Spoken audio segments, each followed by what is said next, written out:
Bonsoir, chers amis. Nous voici à notre prière du soir de la semaine. Aujourd'hui, mercredi 30 septembre 2020. Le texte pour notre méditation de ce soir se situe dans l'évangile de Jean, chapitre 3, versets 1 à 8 et versets 13 à 16. L'évangile de Jean, chapitre 3, versets 1 à 8 et 13 à 16, au nom de Jésus. Or, il y avait parmi les pharisiens un chef des Juifs du nom de Nicodème. Celui-ci vint le trouver de nuit et lui dit, Rabbi, nous savons que tu es maître venu de la part de Dieu, car personne ne peut produire les signes que toi tu produis, si Dieu n'est avec lui. Jésus lui produit, Amen, Amen, je te le dis, si quelqu'un ne naît pas de nouveau, il ne peut voir le règne de Dieu. Nicodème lui demanda, comment un homme peut-il naître quand il est vieux? Peut-il entrer une seconde fois dans le ventre de sa mère pour naître? Jésus lui répondit, Amen, Amen, je te le dis, si quelqu'un ne naît pas d'eau et d'esprit, il ne peut entrer dans le royaume de Dieu. Ce qui est né de la chair est chair, ce qui est né de l'esprit est esprit. Ne t'étonne pas que je t'ai dit, il faut que vous naissiez de nouveau, d'en haut. Le vent souffle où il veut, tu l'entends, mais tu ne sais pas d'où il vient, ni où il va. Il en est ainsi que quiconque est né de l'esprit. Versets 13 à 16. Personne n'est monté au ciel, sinon celui qui est descendu du ciel. Le Fils de l'homme, et comme Moïse éleva le serpent dans le désert, il faut de même que le Fils de l'homme soit élevé, pour que quiconque croit ait en lui la vie éternelle.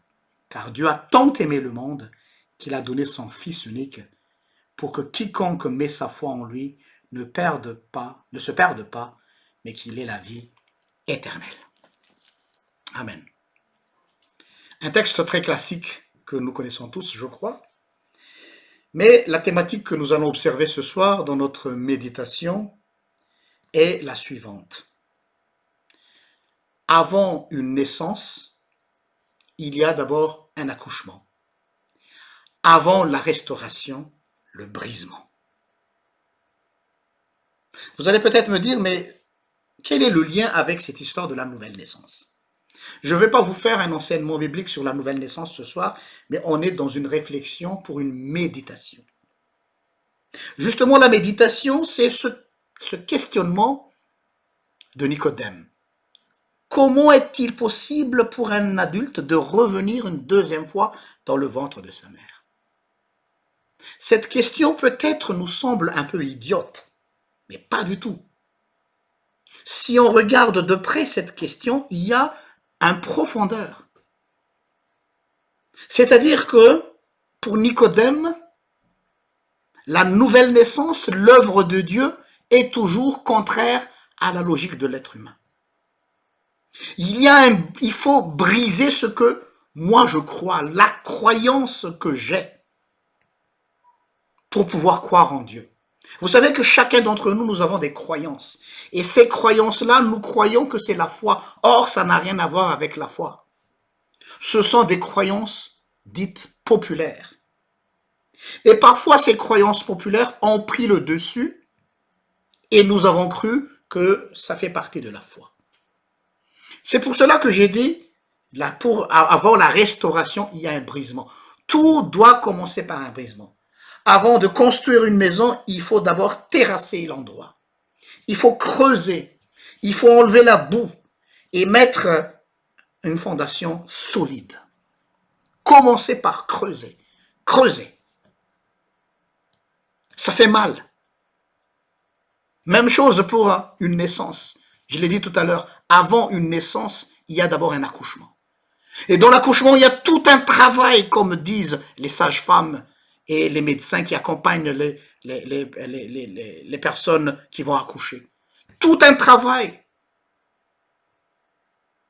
Et quand la mère accepte d'être guidée par les médecins, elle peut arriver au terme de sa grossesse.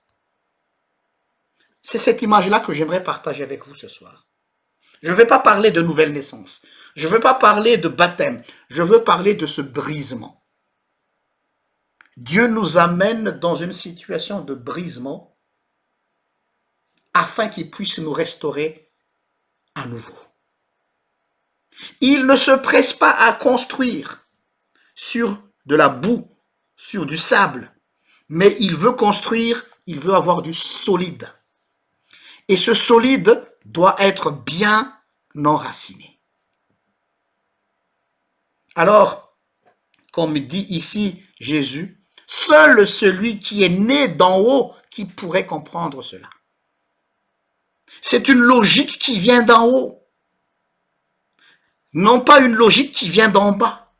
Donc c'est quelque chose de descendant et non d'ascendant. Et cette logique qui vient d'en haut, c'est un nouveau paradigme. Et c'est ça la nouvelle naissance. Une nouvelle naissance, c'est un changement de paradigme, changement de système. Et pour abandonner nos anciens systèmes, nos anciennes convictions, il n'est pas facile d'abandonner nos vieux démons, comme on dit. C'est pour cela que Dieu nous fait passer par des moments de brisement. Ce moment de brisement est comparé aussi à un moment d'accouchement.